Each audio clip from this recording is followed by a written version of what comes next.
Olá, aqui é Ricardo Câncio Santos para o trilhacerta.com e eu volto para tirar a dúvida do Cristiano. Falo ainda de São Paulo, um alô aí para a galera de São Paulo, no nosso grupo de WhatsApp. E vamos ao que interessa, vamos responder ao Cristiano. Basicamente o Cristiano coloca o seguinte: se o Bacen, o Banco Central Brasileiro, ele mantivesse a taxa de juros atrativa para as LFTs, ou seja, os títulos públicos que são lançados, né? Atrativa eu acredito que ele coloca como elevadas ainda, né? E começasse a baixar a taxa de juros voltada a bens duráveis, quais sejam para quem não sabe o que é bem durável, geladeira, carro, né? Bens que, quando vendidos, eles dinamizam a economia. É, Isso ajudaria a diminuir o desemprego no Brasil? Cristiano, a gente tem que entender o seguinte: as coisas não são tão simples assim. Se fossem simples assim, já teriam sido feitas, ok? Vamos tentar explicar algo que é complexo de uma forma simples, num período de espaço de tempo muito curto também. Então, entendemos o seguinte: a taxa de juros é o preço do dinheiro. Então, quando esse dinheiro está mais difícil de ser conseguido, essa taxa de juros tende a subir. E quando esse dinheiro está mais fácil de ser conseguido, essa taxa de juros tende a cair. Então, isso é a lei de oferta e demanda normal do mercado. Além disso, você tem uma situação onde o Banco Central ele utiliza a taxa de juros para curar, digamos assim, alguns problemas existentes na economia. Desemprego, inflação alta. Então, o Banco Central percebe algumas situações e ele usa a taxa de juros. Então, tá aí. Essa é a primeira coisa que a gente tem que entender. Em relação ao Brasil, a taxa de juros foi aumentada por alguns fatores, dentre eles a inflação, que voltou a amedrontar os brasileiros. Então o banco ele aumenta a taxa de juros para diminuir a demanda por diversos bens e segurar seus preços, impactando diretamente na inflação. Então já é uma parte de sua resposta onde qual seria o interesse dele manter elevadas as taxas de juros para a venda de seus títulos, sendo que o problema ainda é a inflação, e permanecer taxa de juros básicas bem baixa para a compra de bens de capital, né? De qualquer jeito você incentivaria o mercado, incentivaria a demanda e não estaria combatendo a inflação, que é o problema principal do Brasil agora. Ainda continua sendo, a gente ainda está bem longe da meta de 4,5% estipulado pelo Banco Central.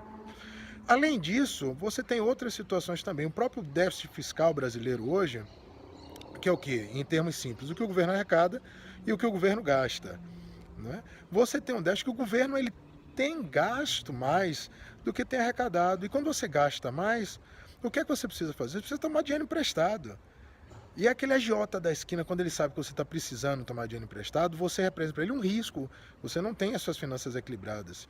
Então, o que é que ele faz? Ele cobra mais para te emprestar, porque o risco é maior. Então, é isso que basicamente está acontecendo no Brasil hoje. Você tem uma situação que o governo brasileiro, mesmo se quisesse baixar a taxa de juros, ele não conseguiria. Por quê? Porque ele não está com suas contas equilibradas e ele constantemente tem que emitir títulos, não é, para rolar dívida ou para pagar dívidas antigas. E como é que você faz isso? Você torna seus títulos atraentes, você eleva a taxa de juros, basicamente. Então você tem duas situações aí básicas que dificultam esse mecanismo aí, que colocariam uma taxa de juros para os demais setores da economia e outra taxa de juros para o governo.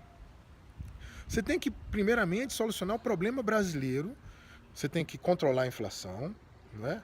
E aí sim o governo brasileiro, via o Bacen, ele não vai usar o remédio de taxa de juros mais elevadas para coibir o consumo. E na segunda instância você teria o quê? Você tem também a questão das finanças públicas, que se o governo não tiver tão endividado, não é? Você teve agora um orçamento propondo 170 bilhões de rombo. Então, como é que você vai financiar? Você vai tomar emprestado isso aí. E, obviamente, você não pode baixar a taxa de juros porque você quer atrair capital para cobrir o buraco do governo.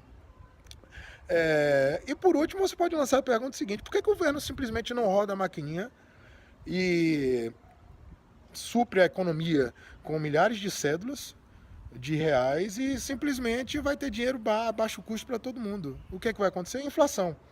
Você teve no passado, no século XVI, XVII, onde a América foi descoberta, né? Onde muito ouro foi trazido para a Espanha. do Império, os Incas, né? Enfim. E próprio ouro, a quantidade era tanta, a oferta era tão grande que o ouro começou a perder valor. E o mesmo acontece com a moeda. Se você oferece muita moeda no mercado, lei de oferta e demanda, a oferta é excessiva, o dinheiro perde valor, perde poder de compra, gera inflação.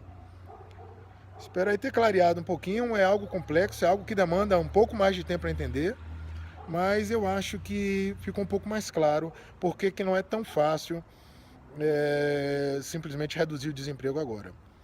Por último, eu queria acrescentar que tem uma teoria também que diz que para você combater a inflação, você precisa elevar o desemprego. Isso é baseado na curva de Phillips.